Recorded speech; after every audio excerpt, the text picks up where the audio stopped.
গাজায় যুদ্ধবিরতির নতুন প্রস্তাব দিয়েছে ইসরায়েল। ইসরায়েলের এই শর্তে রাজি নয় ফিলিস্তিনি স্বাধীনতাকামী সংগঠন। গাজায় যেখানে শত শত মানুষ প্রতিনিয়ত মারা যাচ্ছে, সেখানে কেন রাজি নয় ফিলিস্তিনি স্বাধীনতাকামী সংগঠন? কি এমন প্রস্তাব দিয়েছে ইসরায়েল? প্রস্তাবের আড়ালে কি রয়েছে বর্বরতার ছাপ?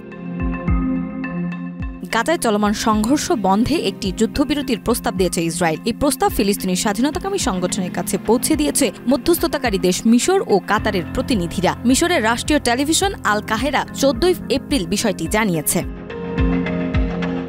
শাইনি চুলে এখন হবে সব হেয়ারস্টাইল। সিল্কোর দ্বিগুণ শাইনি চুল প্রতিদিন। ফিলিস্তিনি স্বাধীনতাকামী সংগঠনের এক জ্যেষ্ঠ নেতা জানিয়েছেন, প্রস্তাবে অন্তর্ভুক্ত অন্তত দুটি বিষয় নিয়ে আলোচনার কোনো সুযোগ নেই। যদিও ঠিক কোন দুটি বিষয় নিয়ে তারা আপত্তি জানাচ্ছেন তা সরাসরি স্পষ্ট করেনি। আল কাহেরার বরাতে আরও জানা গেছে, ফিলিস্তিনি স্বাধীনতাকামী সংগঠনের জবাবের জন্য এখন অপেক্ষা করছে মধ্যস্থতাকারীরা। তবে ফিলিস্তিনি স্বাধীনতাকামী সংগঠন তাদের আগের অবস্থানে এখনও অনড় রয়েছে।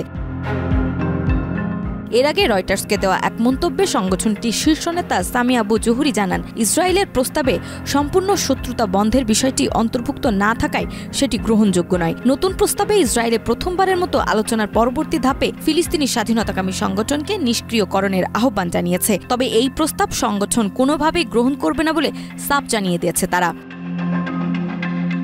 উল্লেখ্য, চলতি বছরের জানুয়ারিতে শেষ দিকে গাজায় একটি সামরিক যুদ্ধবিরতি কার্যকর ছিল, কিন্তু তা মার্চে শেষ হওয়ার পর ইসরায়েল ফের হামলা শুরু করে। সর্বশেষ 14 এপ্রিল এক বিবৃতিতে হামাস জানায়, তারা প্রস্তাবটি পর্যালোচনা করছে এবং যত দ্রুত সম্ভব তাদের সিদ্ধান্ত জানাবেন।